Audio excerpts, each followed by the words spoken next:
Hi everyone, I have a new read aloud today called Apples to Oregon by Deborah Hopkinson and Nancy Carpenter. Inside, when you open it up, there is a huge map of the Oregon Trail. You can see some of their primary stops along the way and the journey that they took. Okay, let's get started. My daddy loved growing apples, and when he got ready to pull up roots and leave Iowa for Oregon, he couldn't bear to leave his apple trees behind. So Daddy built two of the biggest boxes you could ever hope to see. He set them into a sturdy wagon and shoveled in good wormy dirt.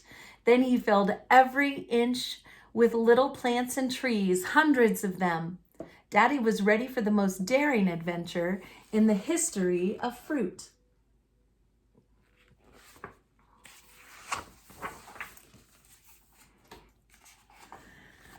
"Apples, ho!" he cried.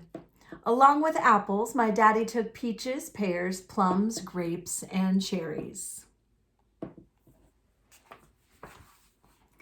Oh, and by the way, he took us along too.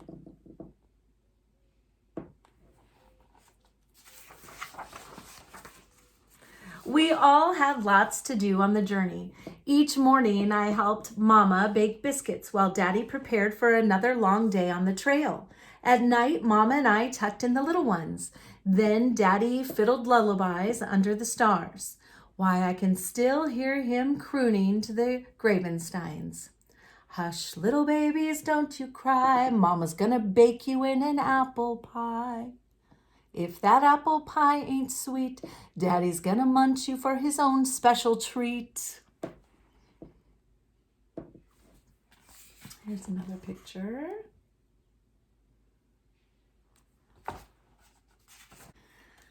We rolled along just fine till we came to the Platte River. It was wider than Texas, thicker than Mama's muskrat stew, and muddier than a cowboy's toenails.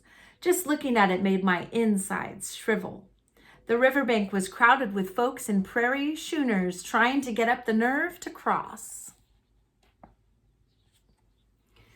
When they saw us and all our little fruit trees fluttering in the breeze, they burst out laughing. "Those leaves will be brown as dirt before you hit the plains," declared one old geezer. "Plains?" scoffed someone else. "That nursery wagon won't make it halfway across the river."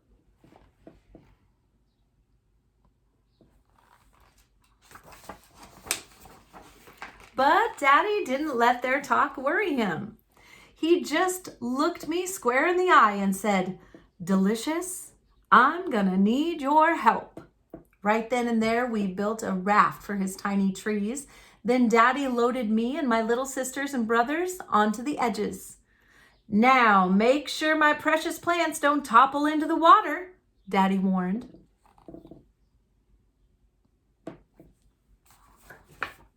Well, we hadn't got far when that muddy drink started to pull us down. "The peaches are plummeting," my sisters shouted. "The plums are plunging," boomed my brothers. "Don't let my babies go belly up," howled Daddy.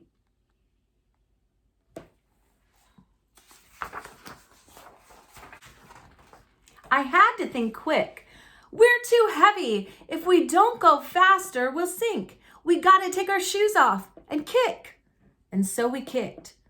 Course we'd all been raised on apples, and everyone knows youngins raised on apples are strong, mighty strong.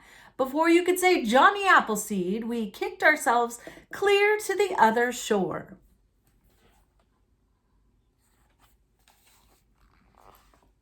But no sooner had we got every last tree loaded back in the wagon than I spied a foul-looking bunch of clouds stomping round the sun, just fit to be tied.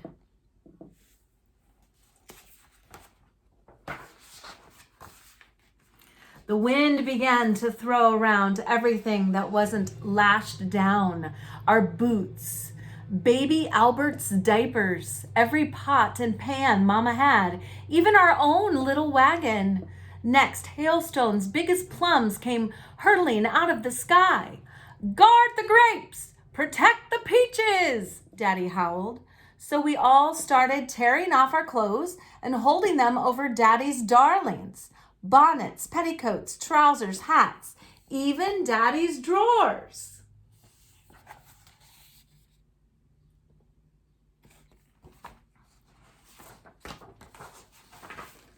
Phew! At last the storm passed, and Daddy's dainties were safe. After all that excitement, it felt good to hit the trail again. But before long, we came to an endless sandy desert. Now, remember, as young'uns, didn't have our wagon or our boots. In no time, our feet were redder than the poison apple the old witch gave to Snow White. Delicious, this is our toughest challenge, said Daddy, wiping his brow as I followed him on tippy toes. We gotta find a water hole or my babies are done for.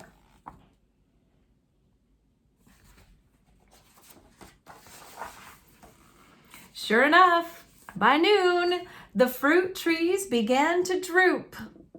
By 3, their itty-bitty, tender leaves were getting crispy. By nightfall, Daddy was crying, a handful of dead branches pressed against his heart. Oh, I couldn't bear to see my daddy suffer. So early next morning, I took off to look for water.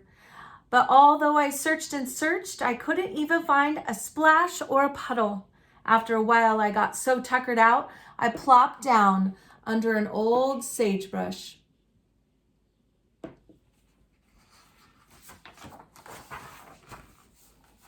Ouch! I yelled, landing on something hard.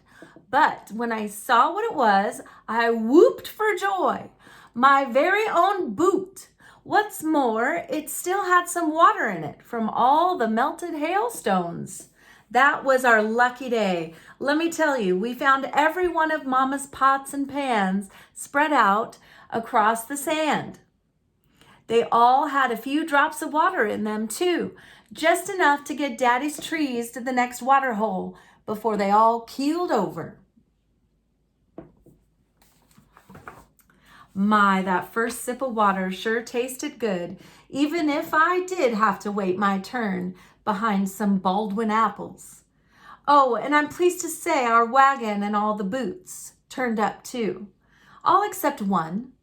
I reckon that nasty wind blew my left boot clear to the other side of the moon, and if it should happen to drop out of the sky on your head one of these days, I'd sure appreciate your sending it along to me.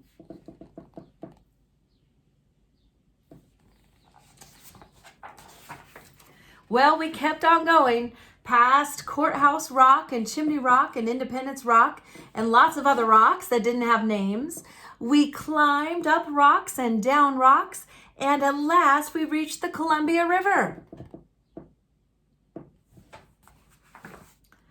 Just 100 miles to go, declared Daddy.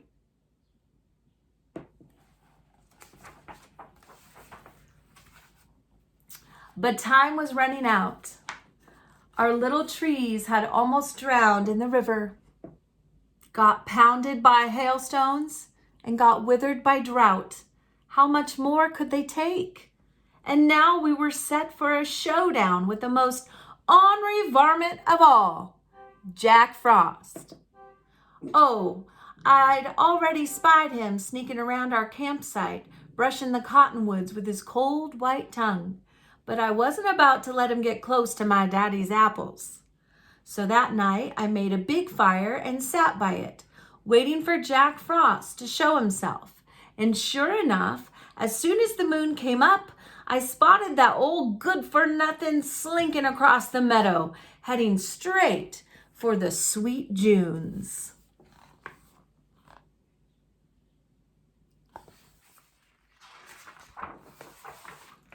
I got ready to fight. Jack Frost came at me, turning the ground so cold, my toes went numb. But I didn't give up. I grabbed a flaming stick and threw it right at him. And before you could say, Peter Piper picked a peck of pretty pippins, that low-down scoundrel was hightailing it out of there, heading straight for Walla Walla, Washington. I'm mighty grateful, Delicious, said Daddy as he scrutinized his sweeties the next morning. Thanks to you, even the sweets stayed snug. We were nice and cozy too, added Mama, checking the children.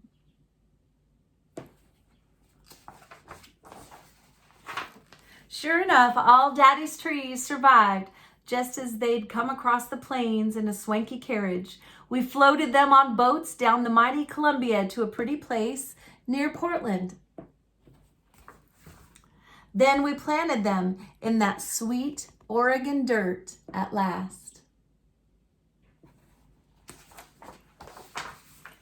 Gold was discovered in California not long after, and thousands of people rushed there to seek their fortunes. But not us. We already had our fortune. Those apples, peaches, pears, plums, grapes, and cherries made us richer than any prospector. We were happier too. After all, apples taste a whole lot better than gold.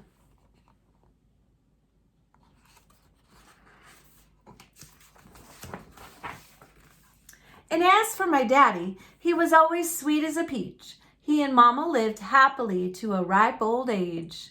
Daddy never forgot my brave deeds on the trail. Why, as soon as he sold his first bushel of apples, he bought me the prettiest pair of boots you ever saw. Delicious, said Daddy, you'll always be the apple of my eye. And that's the story of Apples to Oregon. Thanks, guys.